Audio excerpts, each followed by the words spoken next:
So panel, the idea that religion and the feminist movement are two mutually exclusive things or are at two polar ends is something that we regret from this side of the bench.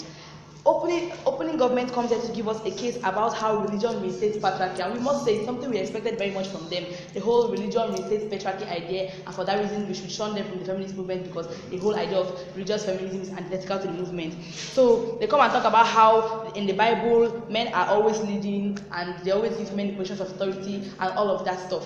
Panel, from this side of the debate, we're going to be showing you how intrinsically religious feminism is not necessarily antithetical to the feminist movement and how it's going to be very, very wrong for the feminist movement to shut these people out. First of all, in rebuttal to what they say, we tell you how, first of all, they ignore the fact that in the Bible they so preach, there are silent points of where women were even allowed to lead. But we're going to be engaging how religion in itself is not very, very patriarchal on two levels. First of all, the idea of religion as patriarchy comes from societal constructs and perspectives, right? So the idea that religion in itself is something that's interpreted by how society sees it. There's no like one general standard of what the Bible says. Like people interpret it from the way they see it and the way like society perceives it at a particular point in time. So some people will tell you that, oh, the idea that they said like women should like be subservient to their husbands. Some people tell you that, oh, that means that women are supposed to be under men and they're supposed to march over them and trash. And some other people tell you that, oh, that's just them trying to say that they should be helpmates. So we tell you how religion in itself is diverse. So the idea that societal contrast is what actually gives them the idea that religion is very, very patriarchal, and we reject it from the side of the bench.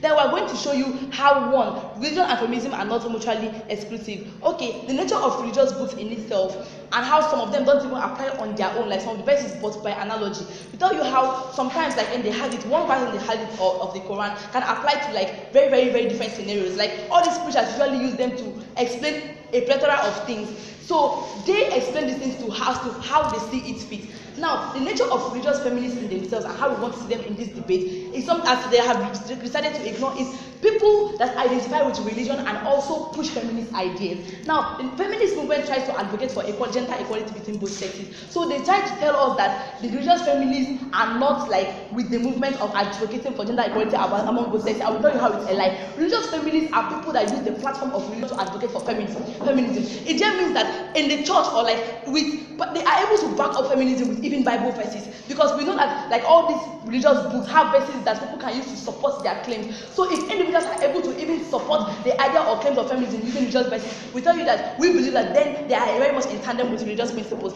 Now, first of all, we're going to even be talking to you about like how this whole like Bible is about patriarchy came up and how religious constructs existed at a time where women were very, very oppressed, right? So the people that even write these Bibles in the first place were, in quotes, inspired by the Spirit of God and everything. But then at the time when they wrote the Bible, if you look back at the days, there was at a time whereby patriarchy was the order of the day, whereby women were being even very, very oppressed. So it's natural that their perception of what the inspiration they were getting is that women are supposed to be oppressed. You understand? So we show you how that perception is what even shapes the whole idea that religion cannot have anything to do with equality or religion cannot have anything to do with this thing. So to the extent that society changes and societal perspective changes, we believe that religion is also something that can change. We believe to our third level of analysis I'll take later on how religion is very, very dynamic. Panel. The idea that societal constructs can be dynamic, societal views can change from evolution to time present. People change their opinions of things. It just means that the idea of even religion and how people interpret it or societal perception of religion will still change at a point in time. So the idea that religious feminists are people that are stuck or dogmatic on one idea and never ever change and therefore cannot do things that feminist women do is very, very fallacious from their side of the bench. Now they tell us how people they don't give these women positions of authority in the churches, therefore that's why they can never be feminists. But we tell you how even in society, what feminists seek to fight is the fact that women are not given this position of authority.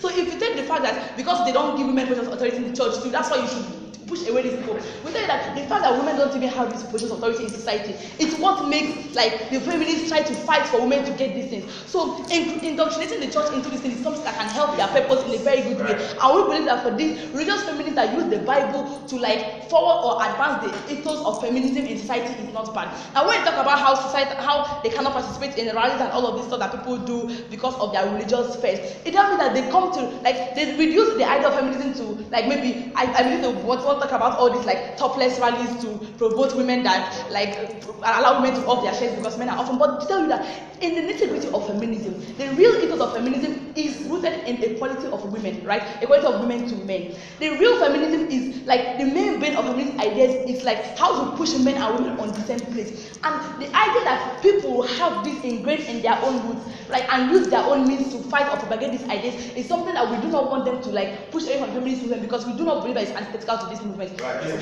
So on your point about perception, if you believe that these books were written in the time when patriarchy was order of the day, and these books were written by men inspired by God, how easy is that to change in religious times right now?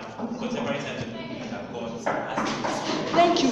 Now on this POI of perception, if you believe that at that time people believe that patriarchy was order of the day, but with the advent of liberalism, that perception has changed. It just means that the way people view religion then and now, we even have individuals who interpret the Bible and come and tell you that, oh, God doesn't say that there's equality. Always, religious people will always tell you that God is a just God. If they believe so much in the justice of God, it means that you can have them as people that tell you that, oh, God does not like inequality, He does not discriminate. All these things are very much existent in even the religion that they so preach. So the idea that religion can never change to become more liberal is very, very fallacious on their end, because it's a very, very progressive process. I will also tell you how feminism is a progressive idea, right? So the fact that right now, like, they are not able to like wholly convince people with their entire ideology does not mean that it's never going to happen in the nearest future.